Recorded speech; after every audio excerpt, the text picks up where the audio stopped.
Welcome back. Episode number 34. The late, great Dwight D. Eisenhower. He was elected in 1952 and he served 2 terms. His wife was Mamie Eisenhower and his vice president was Tricky Dick Nixon. And he did add Hawaii and Alaska. I know we mentioned that before. So these are our last states. Hopefully we'll add another state soon so we can all go to Fort McHenry and celebrate the new flag. So Eisenhower, I have to say, I love Ike. I like Ike. I would have been an Eisenhower voter, and I believe that's the only president my grandmother ever voted for. So I'm an Ike fan. I fancy myself a Lincoln, Grant, Teddy Roosevelt, Hoover, Eisenhower Republican, a party that no longer exists, unfortunately, only exists in name only. And I think over the coming episodes, we'll see the Republican Party it's sad what's happened to the Republican Party, I think. So he's from Abilene, Texas, Kansas, and he goes to West Point in 1911. He graduates in 1915, and he's basically a career Army officer. And I'm not attacking his service at all, but he basically is a glorified pencil pusher. Never sees action. He's just behind the scenes. He's very good at it. Don't get me wrong. He works hard. He's very organized, and at one point he gets put on the World War I, and I didn't know this even existed. It was like a guidebook for tourists wanting to visit World War I sites. So he's over in France detailing all these battles, visiting all these locations. So he's very familiar with France. So that happened to work out in his benefit. Eisenhower, during World War I, so he never sees action. He's in America training tank troops and what have you. So again, I'm not saying he didn't serve in World War I. That is not what I'm saying. But he was never over in Europe. He was in America the entire time.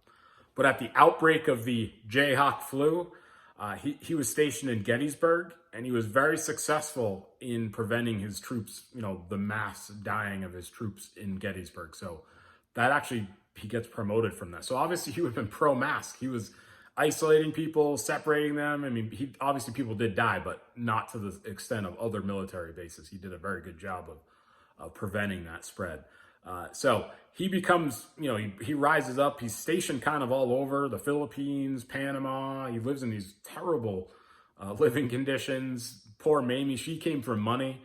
So, he's dragging her to all these pretty terrible places, bug infested and what have you. So not to say he didn't put in the work. He certainly did. And it pays off big time with World War II. He becomes the Supreme Allied Commander.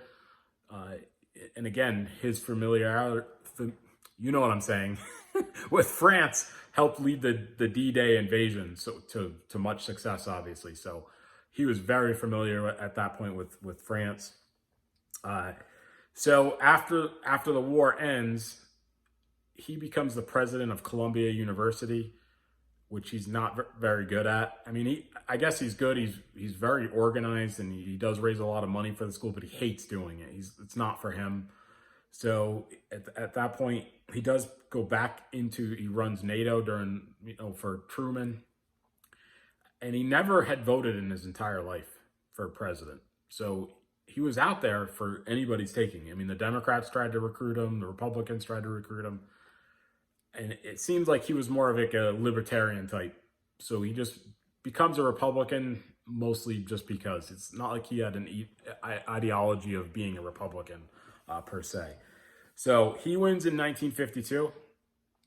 But the interesting thing to me, and I didn't know this until very recently, he did not like Nixon. And Nixon gets himself into a little bit of trouble, some financial shenanigans leading up to the election. And on the eve, we're talking September, October timeframe before the actual vote, they basically say, Nixon, you need to drop out. And we're going to pay for this TV time, and you're going to do this big speech. And at the end, you're going to withdraw your name from the nomination. And they were just going to pick. It didn't matter who they were going to pick, honestly. They could have picked a pet rock, flipping a coin. He probably still would have won in 1952. But Nixon goes on TV, the famous checkers speech, which you can actually watch online. And it's crazy to think, like, I guess we're like all too cynical, but millions of people tuned into this thing, and people were literally like crying in the streets over Nixon's great checkers speech. He double crosses Eisenhower, decides at the end to not step down. So Eisenhower's boxed in, keeps him on the ticket. And then even in 56, again, when he's running for re-election, tries to get Nixon off the ticket again.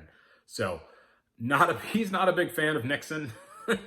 He also, Eisenhower at this point too, we have, not only is Nixon kind of a jerk at this point, which we'll get to in his episode, but you have Joseph McCarthy running around with the communist stuff, with the evil Roy Cohn on his team. So I guess one of the big failures of Eisenhower is stamping out all that, like, just fake communist rhetoric that, even he knew at the time was the communists were not infiltrating our country. So they let these guys carry on and on and on. It's not good.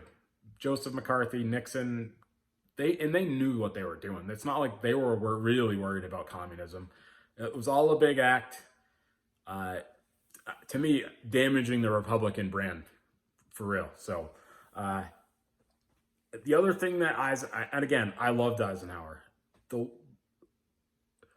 The one bad policies that kind of originated with him were undermining or overthrowing governments. So they overthrow the Shah of Iran, they overthrow Guatemala. In Eisenhower's mind, it was like, well, it's better than invading these places, because I've seen what war can do. So if we can change the government without having to go over there, but obviously, foresight, now we see with overthrowing these countries, we're still kind of, dealing with all that, the fallout from that. So I loved Eisenhower, but that was kind of that and not stamping out guys like Joseph McCarthy and Richard Nixon, I think we're still paying for today, unfortunately. This is an excellent book.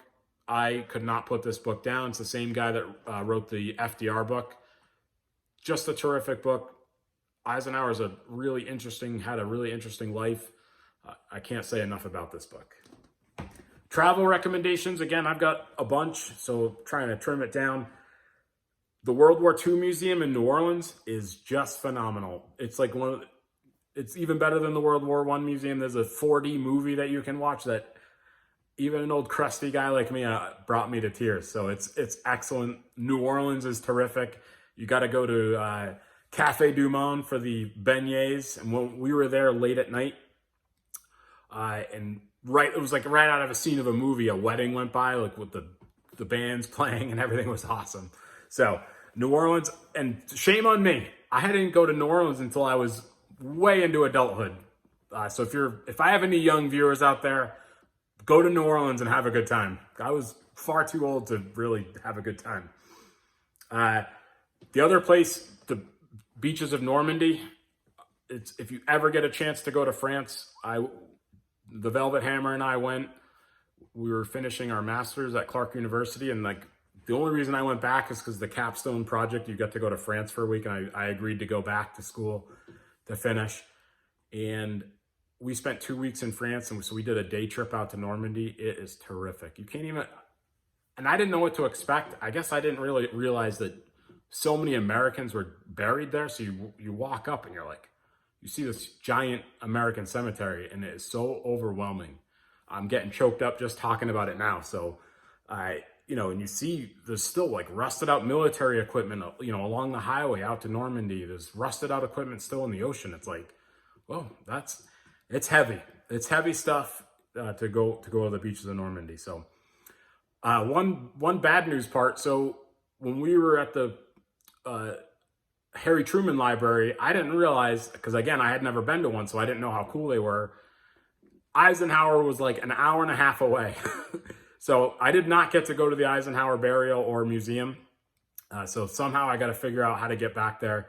He was planned for this year's road trip, but unfortunately canceled. So that's the late, great Dwight D. Eisenhower. Bye for now.